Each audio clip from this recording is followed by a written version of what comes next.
Le jeudi 1er octobre, la session est ouverte. Celle du Conseil économique et social est la première du genre pour cette mandature. Comme de tradition, un seul point était à l'ordre du jour, le discours du président. Pour cette mandature, Jean-Pierre Kiwakana a bénéficié encore de la confiance des conseillers de la République et présidera aux destinées de cette assemblée consultative. Les autres membres du bureau sont incarnés par de nouvelles personnes. Au cours de cette séance solennelle, le président du Sénat, Alexis Thambwe Mwamba, a personnellement rehaussé de sa présence la cérémonie à côté d'autres personnalités. Dans son discours, à l'occasion, Jean-Pierre Kiwakana, président du Conseil économique et social, a fait comme il fait d'habitude, c'est-à-dire ne rien oublier. De la situation politique, sécuritaire, économique, sociale, environnementale et même diplomatique, en passant par la sanitaire, ses positions sont claires. Les institutions politiques doivent se faire un minimum de confiance pour assurer la sérénité. Et le président de cette assemblée consultative d'attirer l'attention sur la division, ce nouveau virus, contre lequel il préconise des mesures barrières efficaces. Notre pays fait face à une autre pandémie, plus sournoise et plus dangereuse, qui nécessite que toutes les affaires cessantes, l'on puisse prescrire des mesures barrières efficaces et sans complaisance.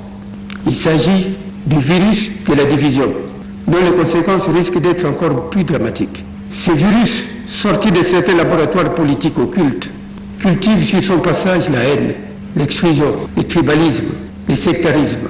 La réforme fiscale, une diplomatie anticipative sont aussi des leviers sur lesquels il faut appuyer pour des résultats attendus par notre peuple dont la patience est à la lisière de l'essoufflement. A conseillé Jean-Pierre Kiwakana avant de rappeler les acquis du mandat passé et les défis de celui qui vient de commencer. C'est la relève de la classe politique. C'est l'un des meilleurs soutiens du président Félix Antoine Tshisekedi. Il est le président de l'association Congo Fort, vous l'avez trouvé, il s'agit bien de Papicho Chamala. Il est mon invité dans votre émission Rendez-vous des Patriotes de ce samedi 3 octobre 2020 de 16h à 18h.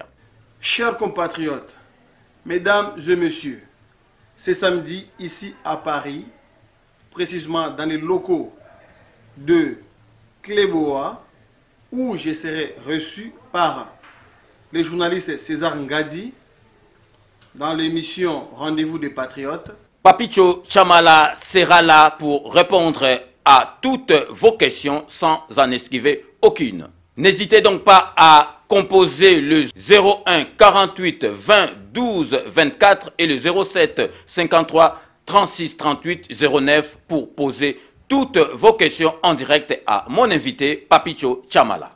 Nous allons parler du Congo. Pourquoi le tribalisme est un danger pour le développement du Congo? Pourquoi la corruption, c'est un danger et c'est un blocage pour l'évolution du Congo et l'émergence, même le développement du Congo? Papicho Chamala akozala invité Nangaï. Il y a premier samedi, il y a mois, il y a octobre Oyo, et kozala le 3 octobre na émission Nabino Rendez-vous des Patriotes. Nangwana, tu peux suivre un rendez-vous samedi Oyo Awa na YouTube. Il faut se brancher na YouTube. Il faut se brancher à partir de 16h. Pile, Tozo Banda, émission na Biso, O Tokosura na Bino. Pourquoi Biso, Congo Fort, Tozu Parole, Nata Oyo, Potolo Banda Congolais. Émission Ndenge Boyebi Ezalaka en direct de 16h à 18h. Bo poser ma question na bino, bo hésiter à répondre na mituna na bino nyosotu. Pourquoi Congo Fort, UDPS, il faut boyoka biso? Parce que tu as un message à Sika pour l'émergence du Congo, pour le développement du Congo, pour que toutes les dominations négatives au Congo et si là. Nango Congo Fort et Lingi qui Congolais Ayokae. Par moi, votre frère Papicho Chamala, je vais parler le samedi. Je serai suisse et vous allez awa, locaux, il y a Cléboa, mais rendez-vous sur YouTube. Rendez-vous sur YouTube. Wana nde izali kuna, bobo se branché à partir de 16h, bobeti Cléboa César Ngadi wana bokomona émission wana en direct à partir de César. Ba question na bino tout on pose ça tout vos inquiétudes. Pourquoi biso Congo fort tous tenir président de la République? Ndeka na epsa bino bobo sanate kanambe akozwa masolo na mbunchu pena dikosi.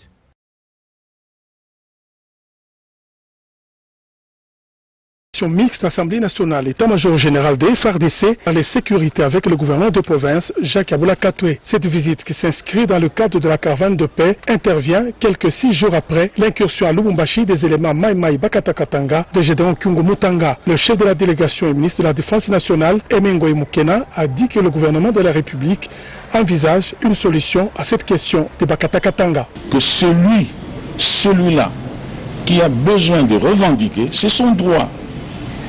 Nous avons trouvé à Beni 20 000 personnes ont leurs armes et ils disent à l'État, prenons-nous en charge. Voilà ce qu'il faut faire. Mais quand on vient en même temps tuer, quand on vient en même temps pour revendiquer, ça devient un peu difficile. C'est une question connue, je crois, celle de Bakatakatanga. Est-ce qu'on trouvera des solutions? Nous y pensons. Nous y travaillons.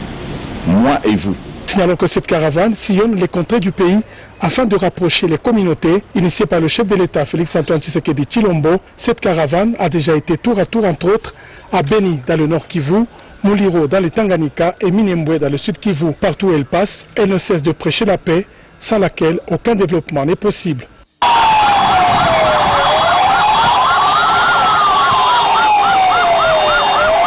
La nuit des mardis 29 au mercredi 30 septembre 2020, le commissariat urbain de Moamba a organisé un bouclage ciblé. Sur instruction du commissaire divisionnaire adjoint, commandant ville de Kinshasa, Silvano Kasongo, le commissaire supérieur Freddy Lifenge, commandant du commissariat Moamba, a fait une descente musclée dans certains coins de la capitale où ils ont mis la main sur plusieurs bandes des inciviques communément appelées Kuluna. Communes ciblées, Matete, Kisenso, Lemba, Ngaba, Mombele, Kingabwa 1 et 2. Ces inciviques ont été présentés à la population et cette dernière dénoncera l'un après l'autre. Le ministre provincial de l'Intérieur, Sam Leka Sampi, a de son côté encouragé la police nationale congolaise ville de Kinshasa pour les efforts consentis afin de mettre hors état de nuire les délinquants qui troublent la quiétude des paisibles citoyens.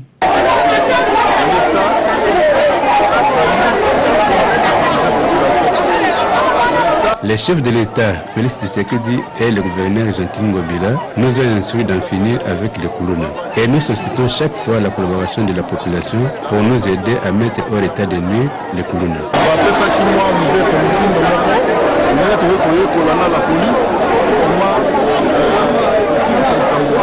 Le commissaire divisionnaire adjoint, commandant ville de Kinshasa, Silvano Kasongo, a demandé qu'il y ait une franche collaboration entre la police et la population.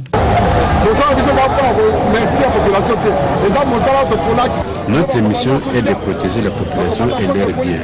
Avec ou sans moyens, nous sommes censés le faire. Commandant sous-chef, vous avez l'obligation de travailler avec les chefs du quartier pour traquer ces affaires.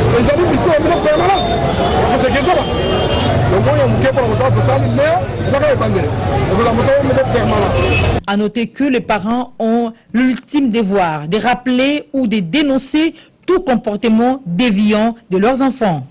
Le recommande les us parlementaires. Toute session ordinaire est toujours précédée à l'adoption d'un calendrier des travaux. L'Assemblée nationale n'a pas dérogé à cette règle. En plus de la loi des finances exercice 2021 et la reddition des comptes 2019, l'agenda aligne la validation des pouvoirs des nouveaux députés, des arriérés législatifs, le contrôle parlementaire et des nouvelles matières.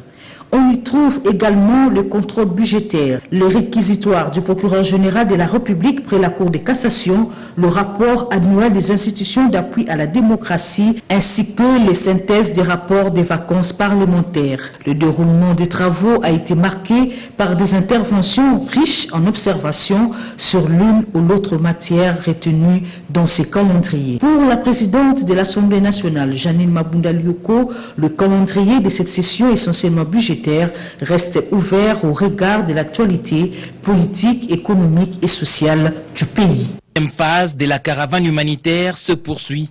À l'étape de l'Ituri, le ministre des Actions humanitaires et Solidarité nationale a passé plus d'une semaine à raison de la complexité des problèmes humanitaires dans cette province qui compte plus d'1 600 000 déplacés internes. Après avoir servi certains sites en vivre et non-vivre, Steve Mbikai Mabuluki a remis symboliquement au gouverneur de la province de l'Ituri, Jean Bambanissa, les échantillons des divers articles pour permettre au gouvernement provincial de poursuivre la distribution afin d'atteindre les 5 territoires que compte cette province. Au nom du président de la République et du Premier ministre, Steve Mbikai a demandé à l'ensemble de la population de cette province d'apprendre à vivre ensemble.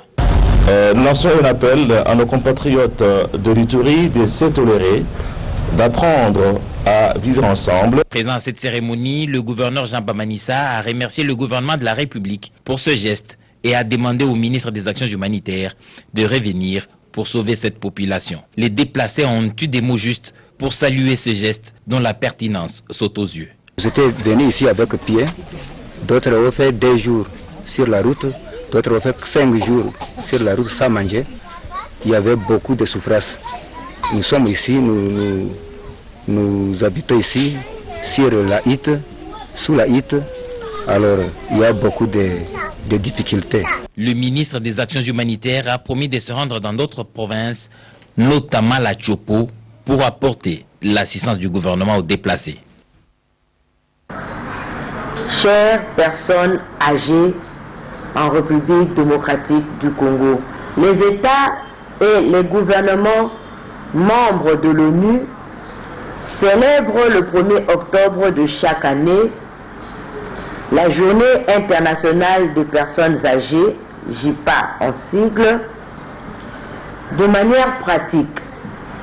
Les principes des Nations Unies pour les personnes âgées, notamment la résolution 46/91 du 16 décembre 1991, recommandent en leur faveur des soins, de l'assistance, de la protection des institutions, des familles et de la communauté.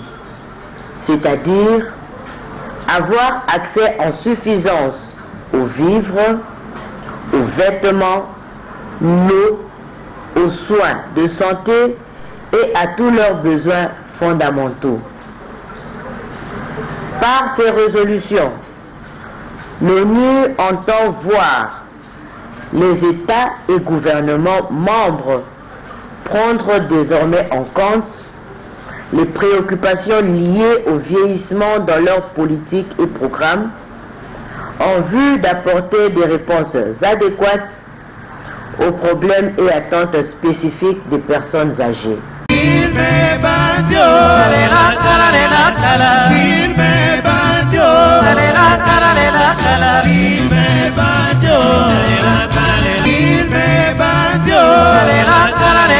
La